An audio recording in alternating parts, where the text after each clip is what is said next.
keep going back to when I first came to Push and when I came to Push to learn how to organize.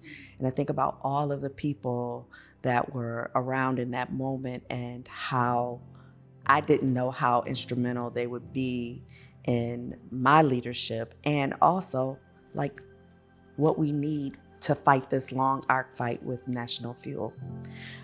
So, I came to Push when at a time when there was a rate hike and the CEO was getting paid and going to pay all of his C-suite some nice, beautiful, hunky raises. And, there was a training for organizers or learn how to organize and build campaigns out.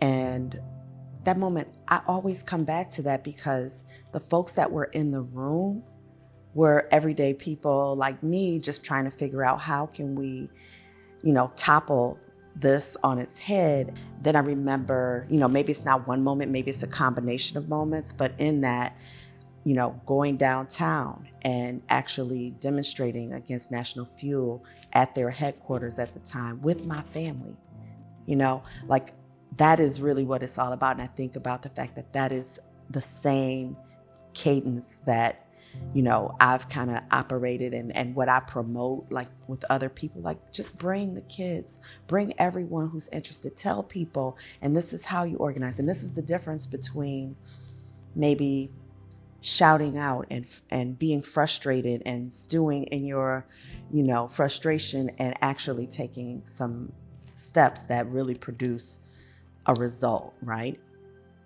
The week before the Climate Act was passed in New York State, we did a week of actions here in Buffalo. And one of my favorite actions, I will never forget it, and there was a press conference and we had our young people on the drums. They were our young street organizers. And we had, dancers, and we had poets. And, we had, of course, the speakers, and we had our signs, and then we had food. And it was just so beautiful. And at the end of that week, we got the news. And people were crying. Like, the work that we do really does impact everyday lives. And that, in particular, the young people understood that they were allowed to get emotional. And then it passed. And it just made everything even more. I was like, okay, bring us the drums again, because it just felt like, we'd put in almost 4 years of real hard work. And that was a campaign where we had the most amount of youth participate. I can't tell you how many times we're talking about 12 to 24-year-olds went to Albany on the bus. And if you guys know anything about that, you have to get up at pretty much 1 a.m. You have to get to Push by 3 or 4 in the morning. You get on the bus, you do a day of action, you get back on the bus, you'll stop somewhere for dinner, get in on the bus, and you come home. By the time you come home, it's 8, 9, 10 o'clock. And then people don't know this, that most of the staff were jitneys. We have to give everybody rides home. So by the time you come home, it's maybe 11 o'clock, midnight, but it just made every single part of that just worth it. So there are so many moments at Push, as we all know, like daily surprises, daily victories or challenges, intense challenges. One thing that sticks out for me is a moment that I'll celebrate was a particular barbecue pretty early on in Push's development. We had finished our first home at 19th and Massachusetts. The project itself was pretty much a disaster in the sense of a lot of learning. We were learning which contractors to work with, how to incorporate trainees into projects, made a lot of mistakes with the house, spent more money than we thought we would spend. But this was after the house was done. The 3 families had moved into it, and we had this barbecue, and it was super quirky. There were characters from the neighborhood that came. There was music. There was, just hanging out. And I think I looked around and thought, well, this crazy idea of taking over this house without much experience, bringing the community together to figure out how to get this house done, like this actually might work, is what I felt. When I think of Massachusetts Avenue 20 years ago, it was a very different place. Yes. Physically. The buildings were very run down. There was no strategy for improving the neighborhood, the amenities of the neighborhood, the quality of the housing, getting the lead out of the housing, improving weatherization, the future of energy, solar projects. People on the west side were beat down for so long. Like, this is the neighborhood I grew up in. And the difference now is people walk with their chest out. Mm-hmm. You know, people are not walking away from their homes as they did when Push was first coming Right. into formation. Right. They're really reinvesting in it, but also we invested in the people.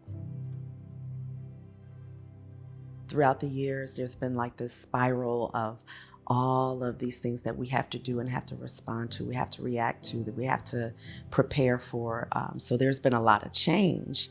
And that's a good thing for us. It's a good thing for our communities because nothing ever stays the same. But the through line, even with that spiral, is the people. The people self-determining for them, you know, what they want, where they live. That's our mantra, and we love it because it really, for me, it really lives into what we're supposed to be doing and how we're supposed to support community and figuring out what the solutions are.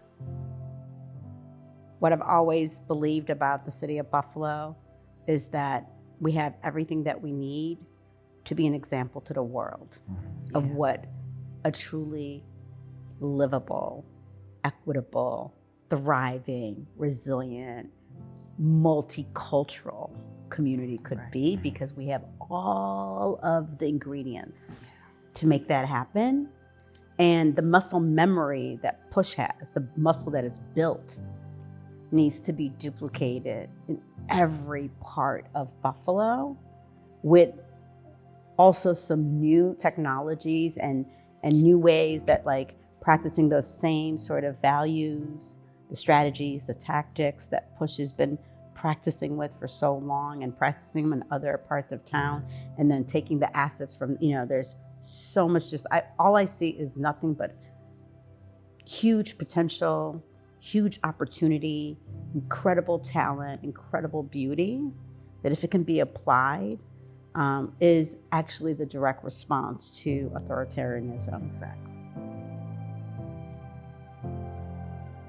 It seems to me that we all need to step up, and we all need to be in a mode of learning about organizing, learning about power, learning about culture of organizations. And a part of that is something we know, is that the precariousness that the last phase of history brought to working class people, people of color, immigrants, refugees, that's expanding to whole new sets of people as the crisis intensifies, whether it's climate, whether it's late capitalism and how shady and unstable things are. Right. I think there will be a whole set of new people who realize it's not that I'm insulated from that. I'm feeling it. It is my direct interest to figure out what this whole organizing thing is.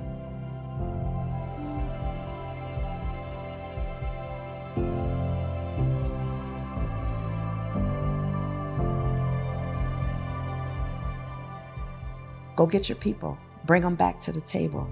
Engage in debate. Don't be fragile. Don't be scared. Don't be intimidated. Come to the table and ask questions. Ask hard questions. Ask curious questions. And then put your hand to the fire.